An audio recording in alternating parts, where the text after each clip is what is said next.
llamaban sabio y sin duda el mote no fue fortuito. Miguel Ignacio Lillo nació el 31 de julio de 1862 en las afueras de Tucumán. Cursó sus primeras letras en una escuela particular e hizo el bachillerato en el Colegio Nacional, en donde se recibió en 1881. No efectuó otros estudios oficiales por falta de recursos. Todo lo que vino después se lo debió a sí mismo, a su constancia de querer superarse, leer y estudiar disciplinadamente casi sin descanso.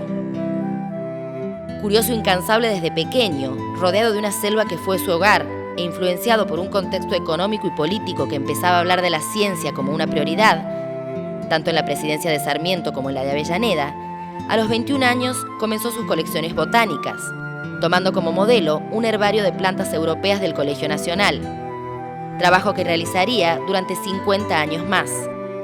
En 1883 se trasladó a Córdoba para pedir orientación y consejo a quienes eran entonces los depositarios del saber en ciencias naturales, Federico Kurtz y los hermanos Düring, y visitar también herbarios para conocer y tomar nota en su libreta acerca de cómo se hacían las clasificaciones. Federico Schickendans, profesor de química y director de la Quinta Normal de Agricultura, fue el maestro que tuvo el joven Lillo y descubrió en él condiciones de observador y estudioso. Fue quien lo puso en contacto con el doctor Federico Kurtz y el farmacéutico Teodoro Stacker, ambos radicados en Córdoba, y lo instó a que efectuara un viaje por Europa, lo cual tuvo una influencia decisiva en la vida de Lillo. Allí visitó centros culturales y científicos e intercambió ideas con los fitólogos más conocidos de la época. Aprendió métodos de investigación y se perfeccionó aún más. En 1888, poco antes de aquel viaje, había publicado su primer ensayo sobre la flora tucumana.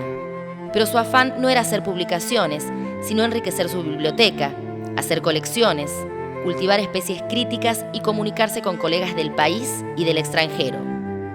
Así fue que mantuvo contacto con Molfino, Hicken, Haumann, Scala, Denis, Hassler, argentinos todos, colegas y amigos, y eminencias mundiales como Reschinger, Keisler, Pola, Herzog y Porter, todos botánicos especializados en la fauna y en la flora de América Latina.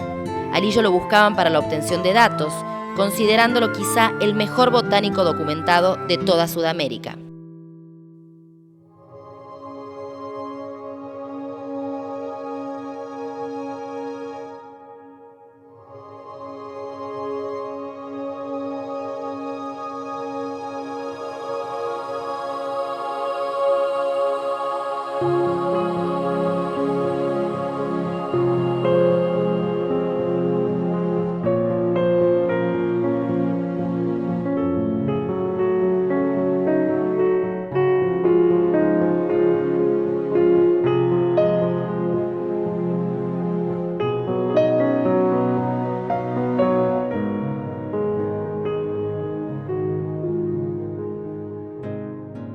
La trascendencia de la labor de Lillo, más allá de su legado, radica en que fue el primero que logró que el material recogido en Tucumán se quedara en la provincia. La región de Tucumán y del NOA era prácticamente desconocida hasta el año 1850, cuando llegó a esta tierra y se detuvo 6 meses el célebre naturalista alemán Hermann Burmeister, primer naturalista inquieto y andariego que recolectó diverso material, pero que lamentablemente terminó en los museos de Europa. Luego pasarían 20 años sin que nadie violara los misterios de nuestra flora, hasta que llegan de Córdoba los científicos Lorenz y Hieronymus, traídos al país por Sarmiento y recomendados por el mismo Burmeister, quienes hacen viajes y estudios más completos, pero que van a parar a Alemania y a Córdoba. Con Lillo entonces se traza una línea definitiva en el destino de las colecciones. Antes de él, al extranjero, después de él, a Tucumán. En 40 años de trabajo y hasta su muerte, logró reunir 70.000 ejemplares de herbario perfectamente clasificados y conservados.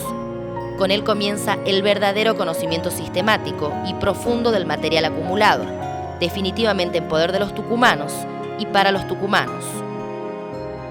Su contribución al conocimiento de los árboles de la Argentina, publicado en 1910, constituye una obra fundamental para los estudios posteriores.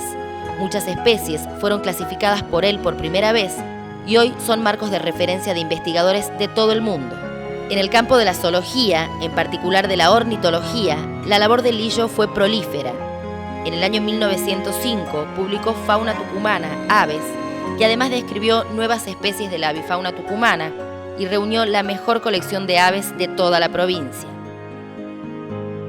Amante de la lingüística y de la literatura clásica, el doctor Lillo recibió honores que le tributaron espontáneamente las corporaciones e instituciones científicas del país y del extranjero. Estudió las lenguas indígenas y bajo los árboles de su quinta leía a Sófocles, a Kempis, a Cervantes, a Virgilio, a Ovidio. El Museo de la Plata lo designó doctor honoris causa en 1914 y en 1928 le otorgaron el premio Francisco Moreno. Falleció en Tucumán, en la casa en donde vivió toda su vida, un 4 de mayo de 1931. Hoy la fundación alberga su enorme legado y hasta conserva ejemplares de árboles plantados por él mismo, colecciones que él comenzó a forjar y más de 10.000 libros de su biblioteca personal.